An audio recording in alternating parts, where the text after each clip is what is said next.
नमस्कार मित्रों, स्वागत है आप सभी का। आज हम बात करेंगे धनु राशि का अगस्त महीने का राशिफल। जानेंगे आपके जीवन के विभिन्न पहलुओं के बारे में। जॉब, बिजनेस, परिवार, सेहत, धन, रिलेशनशिप, यात्रा, इन सभी चीज़ों के ऊपर हम चर्चा करेंगे। अगर आप हमारे चैनल के ऊपर नए हैं तो कृपया हमारे चैनल को सब्सक्राइब, लाइक और शेयर करना मत भूलिएगा। छोटी सी चर्चा करते हैं कि गोचर ग्रहों की स्थिति क्या है, क्योंकि यह बाहरी तौर पे हमें प्रभावित करते हैं। बाकी आपकी कुंडली का, वर्षफल का, ग्रहों की दशांतर दशा का प्रभाव जो है सदैव आपके ऊपर रहता है। आपकी जो राशि के स्वामी हैं वह गुरुदेव बृहस्पति हैं। धनु राशि के स्वामी छठ भाव में विराजमान रहेंगे मंगल के साथ। उसके साथ ही तृतीय भाव जो है, जो पराक्रम और उद्यम को दर्शाता है, वहां पे शनि महाराज हैं।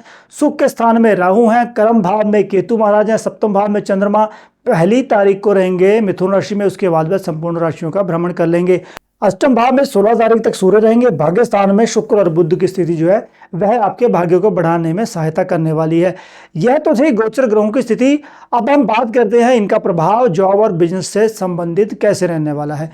भाग्य स्थान में बुध जो है आपकी बुद्धि को प्रभावित करने वाले हैं। भाग्य आपकी सहायता देने वाला है।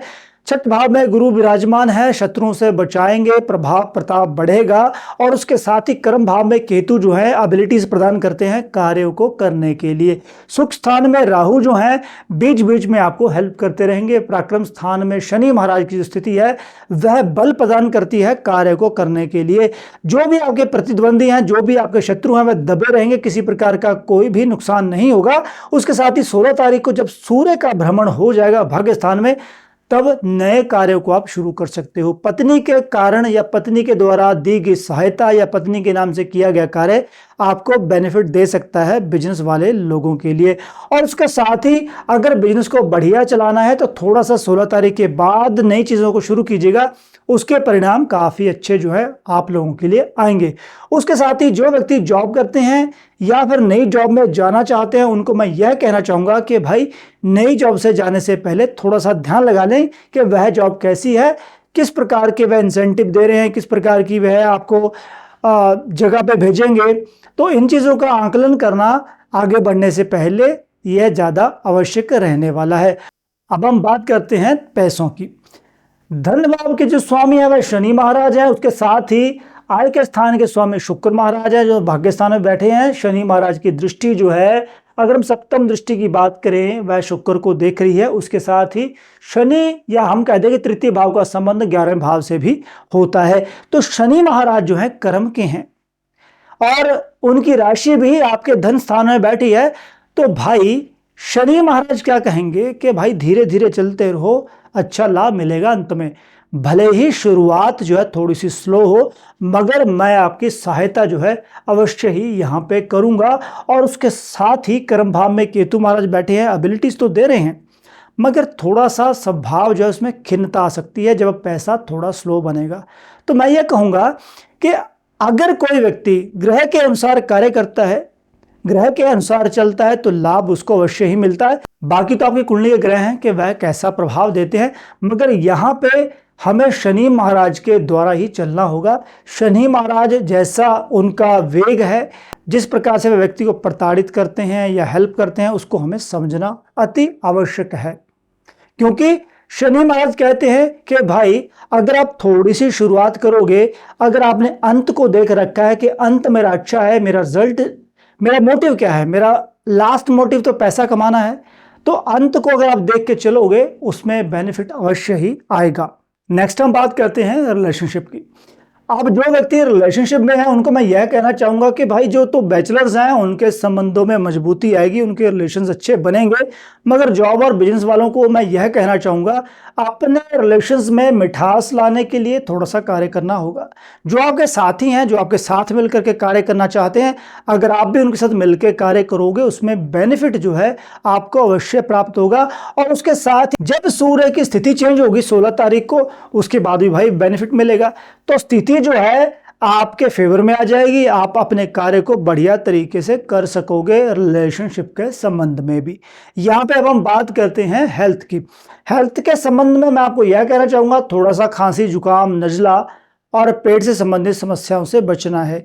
गले संबंधी थोड़ी सी जैसे टॉन्सिलाइटिस हो सकता है, उससे भी आपको बचना चाहिए। ज़्यादा ठंडा ज़्यादा तला फला भोजन करना आपके स्वास्थ्य के लिए बेनिफिशियल नहीं है। थोड़ा सा खुली हवा में जाइए, व्यायाम कीजिए, इससे आपको काफ़ी ज़्यादा राहत मिलेगी, आपको बेनिफिट भी मिलने वाला है। नेक्स्ट हम बात करते हैं पारिवारिक संबंधों की। परिवार संबंधी ग्रह यह बता रहे हैं कि भाई बड़े बुजुर्गों के द्वारा दी गई सलाह आपको बेनिफिट दे सकती है, या घर में या जॉब में या फिर बिजनेस में कोई भी बड़ा व्यक्ति है, अगर आपको कोई वह आइडिया दे रहा है तो आपको उसके ऊपर वर्क करना है। ऐसा आइडिया आपको बेनिफिट दे सकता है, ऐसे आइडिया के द्वारा आप अपने काम को नई ऊंचाइयों तक लेके जा सकते हो। उसके साथ ही ग्रह यह भी बता रहे हैं कि पत्नी का साथ अगर मिल जाए तो वारे न्यारे हो जाएंगे। पत्नी के द्वारा दी गई सलाह, पत्नी के नाम से किया गया कार्य या पत्नी के द्वारा किसी भी काम में आपकी सहायता करनी आपको लाभदायक भी रहेगा, आपके लिए आपको बेनिफिट भी दे सकता है। तो परिवार के सदस्यों का सहयोग आपके लिए काफ़ी अच्छा, काफ़ी बेनिफिशियल रहने वाला है। अब कई व्यक्ति हैं जो यात्रा की बात करते हैं, तो यात्रा के संबंध में छोटी यात्राओं के योग बनेंगे, मगर धीरे धीरे बनेंगे। विदेशों से संबंधित अगर आप यात्रा करना चाहते हो, विदेशों से आप लाभ लेना चाहते हो, तो भाई ऐसा लाभ जो है लिया जा सकता है। यहाँ पे मैं एक बात ऐड करना चाहूंगा, जो आपके राशि के स्वामी हैं वह लगन के तो स्वामी यहाँ पे बनते ही हैं, मगर वह सुख स्थान के स्वामी भी यहाँ पे बनते हैं।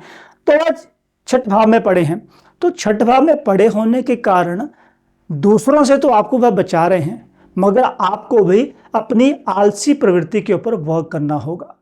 अगर आप आलसी प्रवृत्ति में रहेंगे, आपके कुछ कार्य अधूरे रह सकते हैं। कार्यों को पूर्ण करने के लिए पूरी एनर्जी चाहिए, पूरी तैयारी चाहिए। अगर आप उस तैयारी के साथ चलोगे तो भाई आपको बेनिफिट जो है अवश्य प्राप्त होगा। हालांकि मंगल जो है और शुक्र जो है 26 तारीख को वह भ्रमण कर जाएंगे। मंगल यहाँ पे सप्तम भाव में आ जाएंगे, शुक्र आपके कर्म भाव में चले जाएंगे, केतु के साथ युति करेंगे।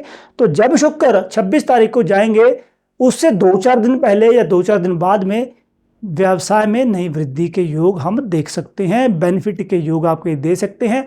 आपका प्रभाव जो है वह बढ़ेगा आपके संबंधियों के ऊपर, आपके मित्रों के ऊपर, आपके परिवार के लोगों के ऊपर।